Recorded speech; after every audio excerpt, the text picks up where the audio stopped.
The surprising connection between Mandela and Trump. When you hear the names Nelson Mandela and Donald Trump, your mind probably paints two completely different pictures. One is the image of a freedom fighter, a man who spent 27 years in prison for their worlds, their journeys, and their personalities could not seem more different, and the ability to defy the odds when the world doubted them most. This is not about politics. This is about principles. It is about what happens when a person decides that their vision for the future is worth more than the comfort of the present. This is the story of that connection, a story about mindset, risk, and the courage to keep moving when the world wants you to stop. Mandela's journey was forged in the fires of oppression. As a young lawyer, he saw the brutality of apartheid firsthand, a system that not only stripped people of their rights, but also their dignity. His choice to resist was not one of convenience, but of necessity. For his defiance, he was hunted, captured, and imprisoned for nearly 3 decades. By the time he was released, many expected him to be broken, angry, or consumed by revenge. Instead, he walked free with a vision not just to end apartheid, but to unite a deeply divided nation. His leadership was defined not by ego, but by the willingness to put the future of his country above his personal wounds. When he entered politics, he was told it was impossible, that he had no chance against career politicians and entrenched power networks. The surprising connection between these two leaders is not found in their policies or their public personas. It lies in their shared understanding of one universal truth. When you believe in something strongly enough, you must be willing to endure criticism, sacrifice comfort, and face rejection without flinching. Both men understood that leadership is not about waiting for the perfect moment.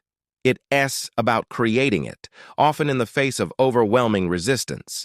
Mandela's strength came from his unshakable moral compass and his ability to turn enemies into allies. Both understood the power of storytelling. Mandela used it to inspire hope in a nation that had forgotten what unity felt like. Trump used it to build a brand that resonated across business and politics.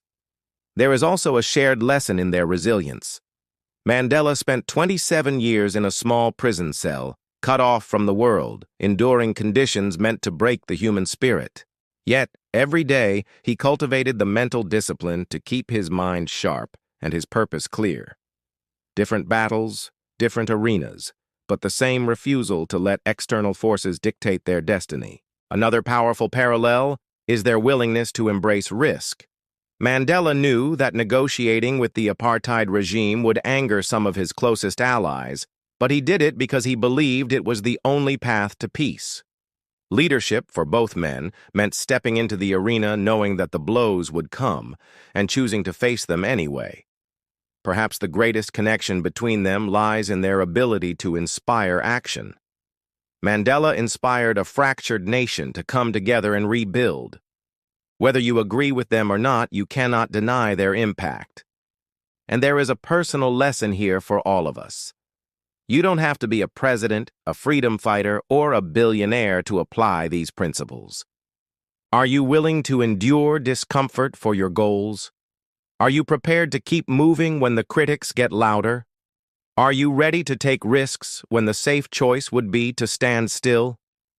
These are the questions that separate those who dream from those who achieve. The world remembers Mandela not just for ending apartheid, but for showing that forgiveness can be a political weapon. 2 men, 2 stories, 1 shared truth. Success belongs to those who refuse to quit. So, as you think about your own journey, remember this connection. You don't have to walk the same path as Mandela or Trump to learn from them. Their stories remind us that leadership is about more than titles, more than wealth, more than public image. It's about having the courage to step forward when the world tells you to sit down. It's about defining your future instead of letting others define it for you. If you take one thing away from this story, let it be this. The greatest victories are won not by those who have the easiest road, but by those who walk the hardest one with their heads held high. Whether you're building a business, fighting for justice, or simply trying to improve your life, remember, the power to defy the odds is within you. And now, I want to hear from you. Which of these lessons resonates most with your life right now? Drop your thoughts in the comments and let's start a conversation about resilience, vision, and the courage to lead. And if this message inspired you, share it, because someone out there might need to hear that they too can rise against all odds.